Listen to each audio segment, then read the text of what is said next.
Okay, so today we're gonna learn about how a business can go from 100,000 in revenue to 114 million in revenue and appear on the Inc. 5000 list.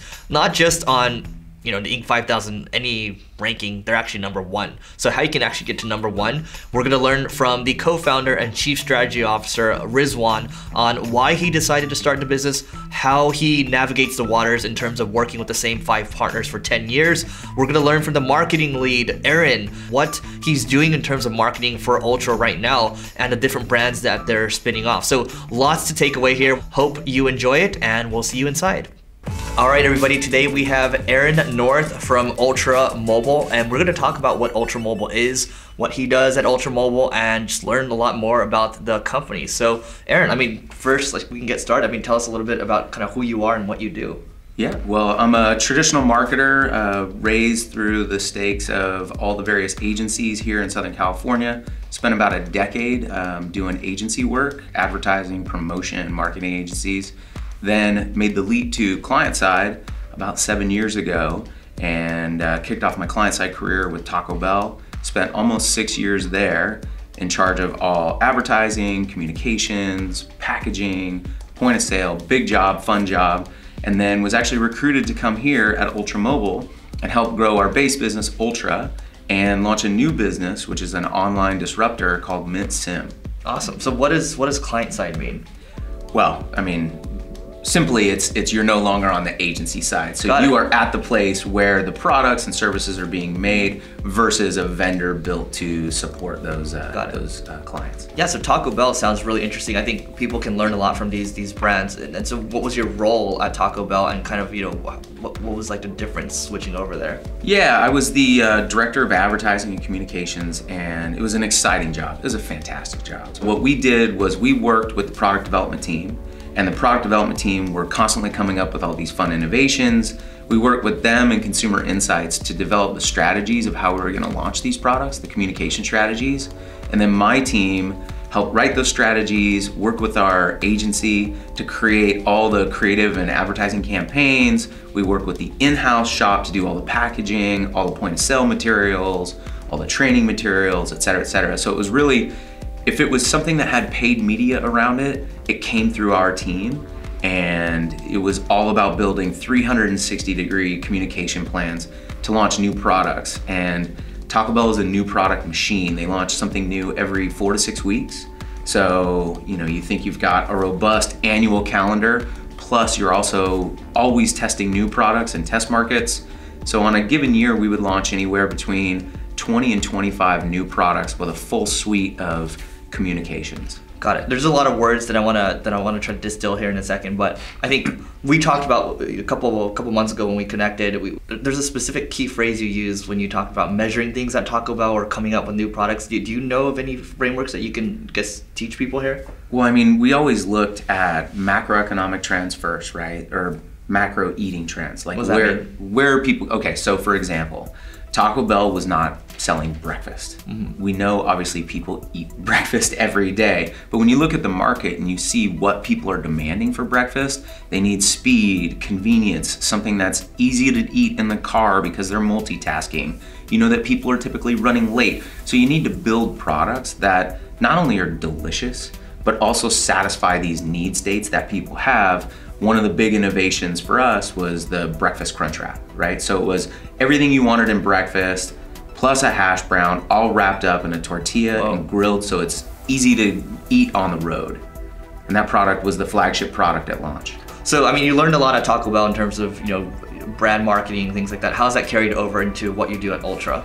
Yeah, I think one of the most important lessons I learned from Taco Bell was actually it's okay to take risk. So many companies are risk averse today. They're so trying to be safe and politically correct that in fact what happens with their marketing is it ends up being, the edges aren't sharp anymore. They're so rounded that you really don't communicate anything and it's not really breakthrough.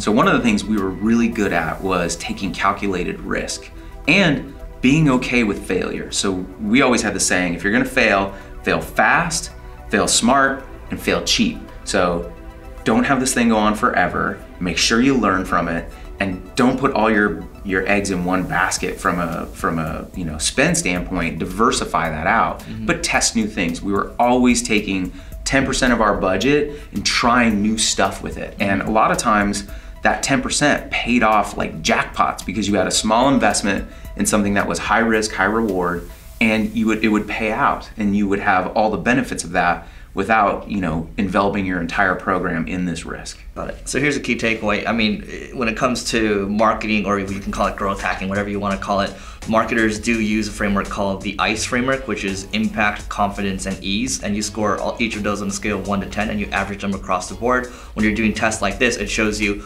should you be taking, it shows you how you should prioritize each risk. That's just one way you can go about doing it. And I'm sure Aron has, their own way of doing it. So curious to know, I mean, is that how something like what you guys do, or? Yeah, what we do is, I don't use the ICE method, I'm familiar with it, but what I like to do is I look at the biggest pain points in the purchasing process and figure out how to rectify the biggest pain points. Great. Because you get constant feedback with social media, we have a very robust customer care center, and we get customers talking to us all the time.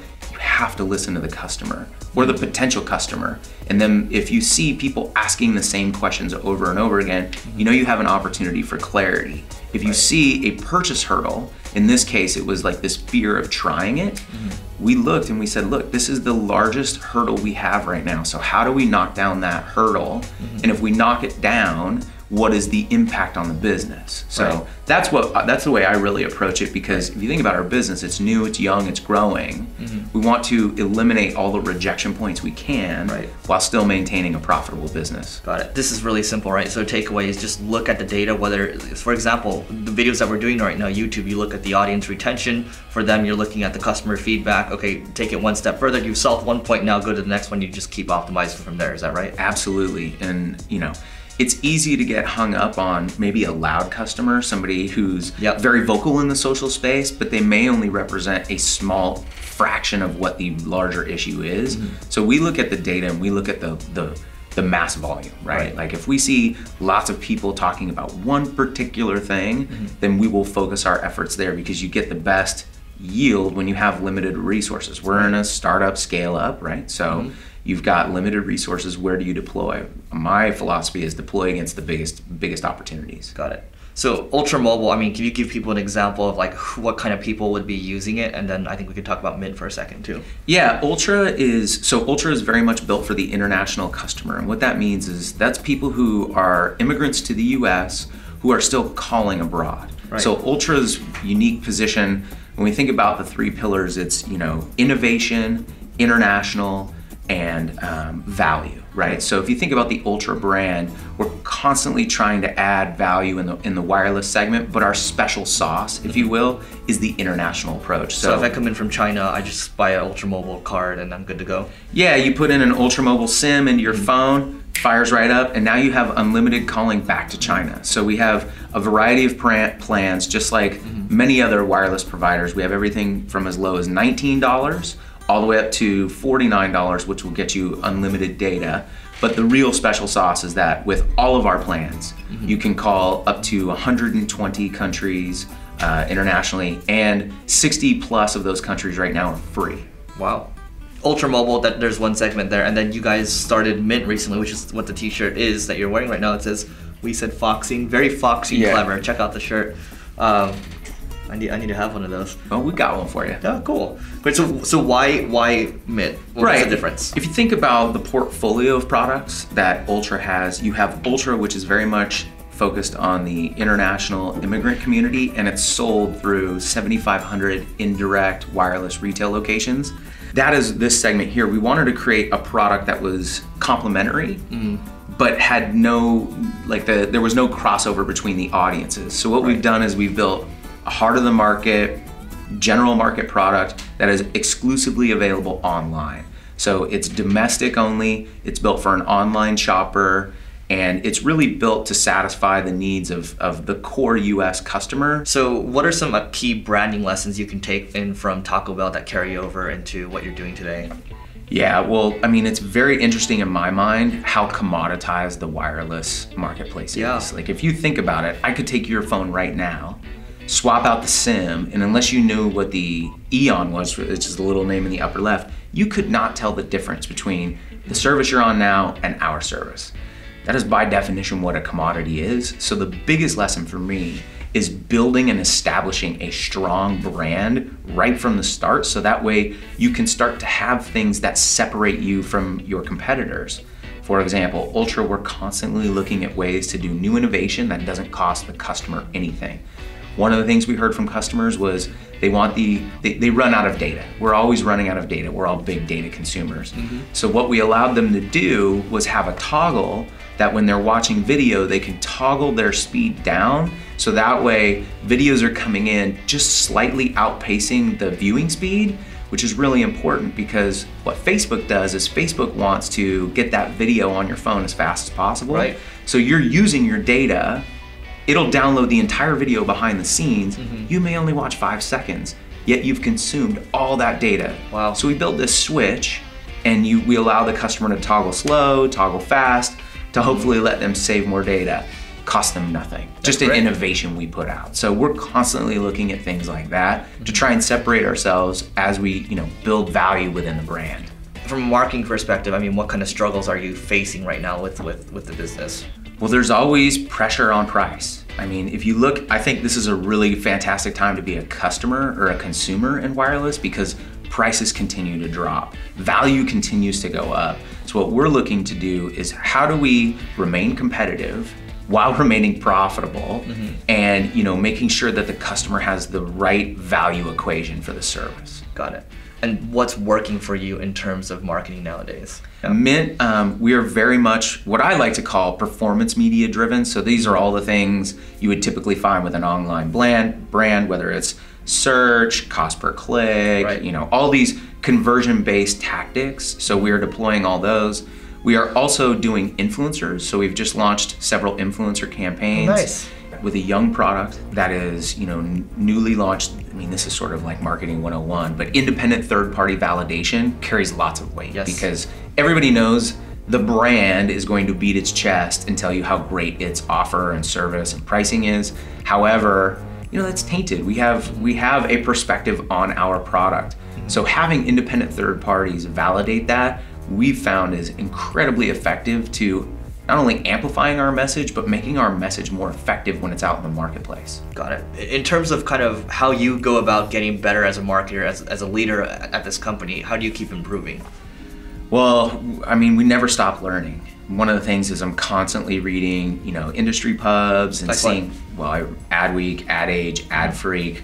Believe it or not, I also really like the Wall Street Journal and their CMO section. I find it's very rich with like big, almost like the macro trends. Like that's where you'll find big movers and shakers doing big things. I mean, it's really interesting their take because they are such a business forward publication to how they look at marketing, and their basic view on marketing, in my opinion, is they look at the business side of it and what strategies, tactics, techniques, and tools the big guys are using, and what's the impact of those tools. Right. And I mean, those are the main sources I have. And then of course, I'm always talking within my peer networks and understanding what things people are using and are having or not having success with. One of the things that's really great is, coming from Taco Bell, they have big budgets. So I got visibility to a lot of early types of technologies and platforms that were coming out. So, how big are those budgets? You don't have to give me an exact number. I'm just wondering, at like a Taco Bell versus like a Ultra, for example. Well, I'll put it to you this way. McDonald's, who is the largest player in the QSR segment, spends $1 billion a year on advertising. True, we had in absolute dollars, we had big budgets, but we were competing against people with budgets 4x and 5x ours, which made that incredibly competitive and difficult. So the same thing is true here. Like, while our budgets are in absolute dollars smaller, we're still fighting against these big guys with more. The thing I always take away is, how do you get more creative? How do you get more interesting? How do you keep the edges sharp so that way you cut through? And that's really the trick to doing great marketing, is having, a strong insight, a great understanding of your customer base and what they're looking for, but then doing things that people want to engage with. Like, why do I share? Why do I care? Right. That's really what we're solving for. I love that. Why do I share? Why do I care? Think about that. So what's one book that you'd recommend to everyone? Could be marketing, could be just fiction, nonfiction, just what pops into your head? Purple Cow. Purple Cow. The thing I love about that book too is some of the great, just sort of like convention challenging questions. I remember in that book there's one instance where they say supermarkets have express checkout lines. Okay, so you're gonna take extra great care of these people who have, you know, very few items because you're trying to get them through the store quickly. I'm like, yeah, of course, that makes sense. Low volume, you just crank them out. Seth said in that book, he's like, those are your worst customers. They're the people buying the smallest amounts, and yet you're gonna give them special service? Why don't you have a line dedicated to the people who have 2 shopping carts full of groceries? Those are your best customers. Wouldn't you wanna take care of them? Right. And I'm going, all right, how do we miss that as a marketer? So really trying to bring that type of thinking here and think about what can we do to promote the best type of customer we want, and how do we make sure that customer is taken care of the best because they're the ones that are doing the thing we want the most. Is there anything else that you'd like to add, that you'd like to share with the audience? Yeah, I would say don't be afraid to challenge convention, and don't be afraid of failing. Like that is the crux of so many wins and so many success stories I've had in my life and in my work history. I think that has been the cornerstone of growth for me, honestly. Like, and I'm not reckless with the risk we take. We take very measured risks. So even today with smaller budgets, we are constantly testing things. And a lot of times they don't work. So I think, you know, my note to the people out there would be, if you're going to do something that's risky and you're going to calculate it, make sure either your management team or your supervisor team or whomever your partners are in the endeavor understand that this may not perform. I think if you set expectations appropriately, you know, it's much easier to take risk. And we do that here, I do that here really well, because I know, hey, this is a very small expenditure, but if we learn something very valuable, we can amplify that quickly. And if you're not testing things all the time, you're not growing and you're not trying new marketing techniques, because everybody's like, oh, I want to do whatever the best practice was. Right. Well, it's only a best practice until somebody comes up with a new practice that beats it. So you should be constantly trying to find that new practice. Love it. Aron, thanks so much for doing this. Thank you.